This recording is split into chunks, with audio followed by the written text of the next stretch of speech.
Hello everyone. Today we'll be analyzing a recent US strategic action through the lenses of Alfred Thayer, Mahan Sea Power Theory, and Nicholas Spykman's Rimland Theory. My stance is that the United States acts as a guardian of the global maritime commons, but with coercive edges that sometimes feel like imposition. The Red Sea crisis is a perfect example of this dual role.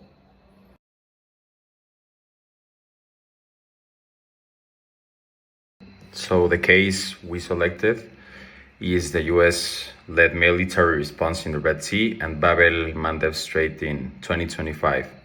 After repeated Houthi attacks on commercial ships, the US organized a coalition presence and carried out naval and airstrikes to secure freedom of navigation.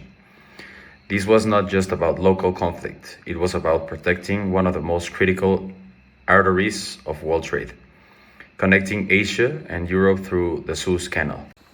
From Mahan's perspective, this action is classic sea power in practice. First, it's about securing choke points. Bab el-Mandeb is one of the narrowest, most vulnerable passages on Earth, and Mahan always stressed that whoever controls the choke points controls global commerce. Second, the US used forward naval presence, carriers, destroyers, and drones to deter threats and project strength far from its homeland. Finally, it embodies Mahan's central idea: sea control equals national power, because trade is lifeblood of modern economies. Spykman, on the other hand, would highlight the rimland geography of the Red Sea, the Arabian coastlines, and the Horn of Africa form part Eurasia's perimeter. Controlling these littorals prevents rival powers from projecting influence across Eurasia's edges. The US acted not alone, but through alliances and coalitions.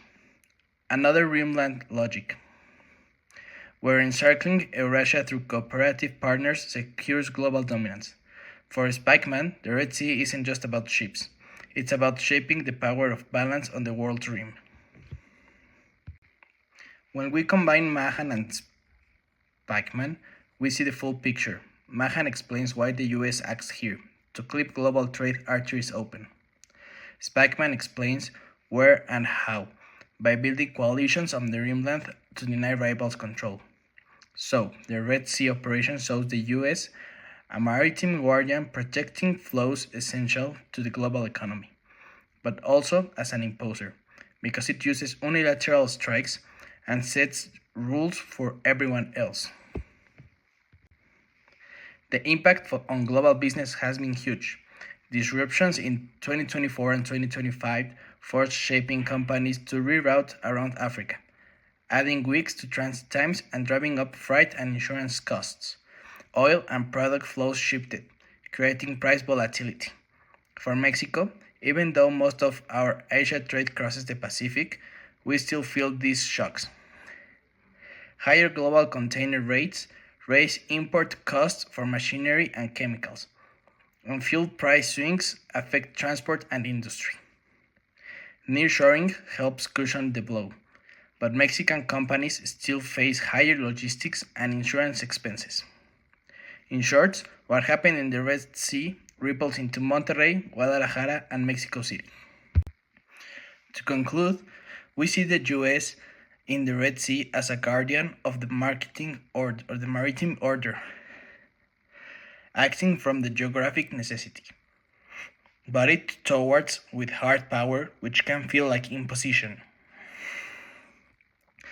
Theories from Mahan and Spykman reminds us that US strategy is never improvised.